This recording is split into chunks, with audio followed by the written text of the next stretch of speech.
जय श्री सीताराम, जय श्री कृष्ण, राधे राधे।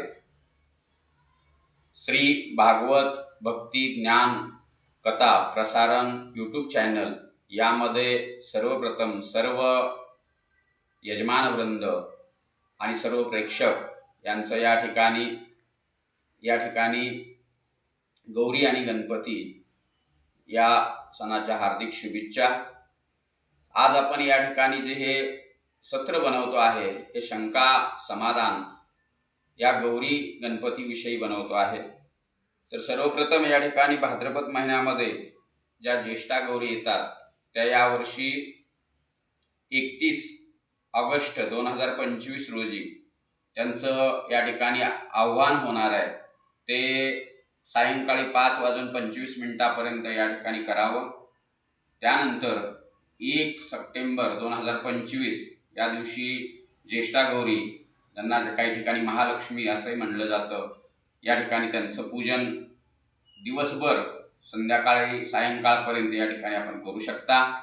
आणि 2 सप्टेंबर 2025 रोजी रात्री 9:50 पर्यंत साधारणतः आपण त्यांचं ज्येष्ठा गौरीचं विसर्जन या ठिकाणी करू शकतो। आता हा झाला आपण या ठिकाणी ज्येष्ठा गौरीचा सण साजरा करण्यासंदर्भातली माहिती। दुसरी शंका अशी असते की बाबा भाद्रपद महिन्यामध्ये शक्यतो या ठिकाणी अनुराधा नक्षत्रावर ज्येष्ठा गौरींचं आव्हान करावं, त्यानंतर ज्येष्ठ नक्षत्रावर त्यांचं पूजन करावं आणि मूळ नक्षत्रावर त्यांचं विसर्जन करावं। एखाद्या वेळेस मंगळवार किंवा शुक्रवार आला तर त्या दरम्यान असा समज होतो की मग मंगळवार आला शुक्रवार आला त्या दिवशी ज्येष्ठा गौरीचं विसर्जन करायचं नाही।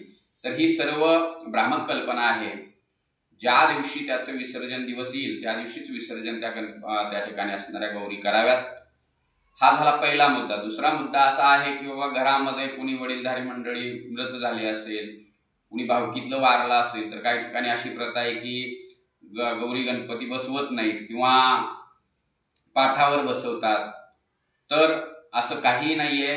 1 वर्षाच्या आत तुम्ही या ठिकाणी सूतक संपल्यानंतर सर्व जे कुलाचार कुलधर्म आहेत त्याप्रमाणे तुमच्या गौरी गणपती तुम्ही बसवू शकता। फक्त जे आपण मोठ्या प्रमाणात आरास सयास करतो त्या गोष्टी या ठिकाणी करायच्या नाहीत। मात्र त्या वर्षी गणपती बसवू नयेत, पाटावरच बसवाव्यात, ह्या सर्व ज्या कल्पना आहेत त्या कल्पना मात्र या ठिकाणी शास्त्रीय आधारभूत नाही आहेत। तर याचेही या ठिकाणी सर्व जे आपले यजमान वृंद आहे, प्रेक्षक वृंद आहे यांनी या ठिकाणी या गोष्टी नोंद करून आपला कुलाचार कुलधर्म नेहमीप्रमाणे या ठिकाणी करावा। तर अशा प्रकारे या गौरी आणि गणपती संदर्भातली काही शंका समाधान होती त्या संदर्भात आपण आज या ठिकाणी व्हिडिओ बनवला। पुन्हा या ठिकाणी आणखी एकदा मी सर्व प्रेक्षकांचा आणि श्री भागवत भक्ती ज्ञान कथा प्रसारण यूट्यूब चॅनलचे जेवढे काही या ठिकाणी चाहता वर्ग आहे, श्रोता वर्ग आहे, त्यांना गौरी गणपतीच्या हार्दिक शुभेच्छा देतो। जय सीताराम, जय श्री कृष्ण, राधे राधे।